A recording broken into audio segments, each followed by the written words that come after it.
Well, hello. Welcome back to another exciting edition of Coffee with Stephen. And a happy and safe 4th of July to all of you today. Every year I get kind of excited about writing the blog that's going to come out around the 4th of July. And this year I got lucky because the blog actually was going to come out on the 4th of July. This is one of my favorite holidays. And not so much because I consider it to be the birth of the United States of America.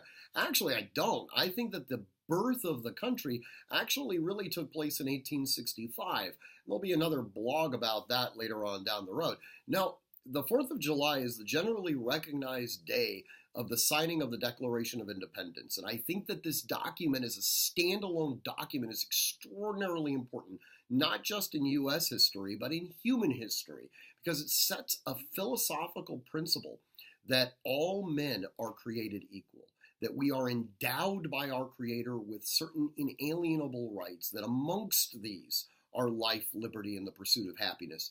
And the people who crafted this document, not just John Adams or Thomas Jefferson and Benjamin Franklin, but the entire Continental Congress, the people that crafted this, that had a part in the signing or the drafting of the Declaration, they stood a lot to lose. These were not poor, starved individuals that were trying to gain some sort of pecuniary interest by formulating the United States of America.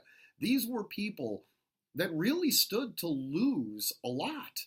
Not only their fortunes and their sacred honor, but they thought they were going to probably be killed for doing this.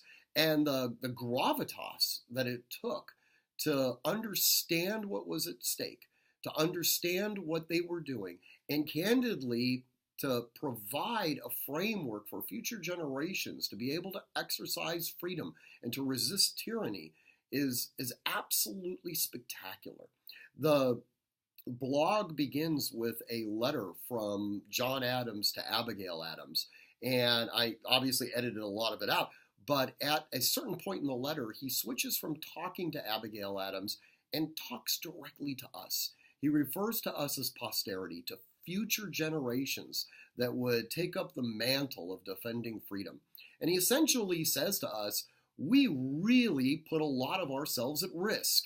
In future generations, you better be willing to do the same, or I'm going to be really pissed off up here in heaven.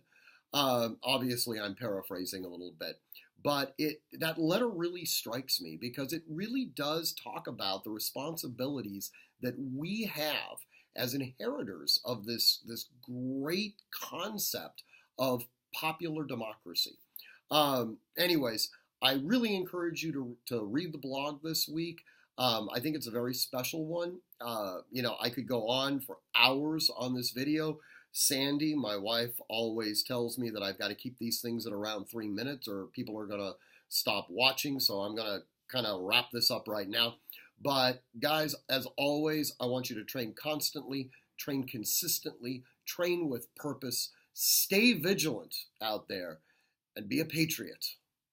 Thank you, and until next week, be safe.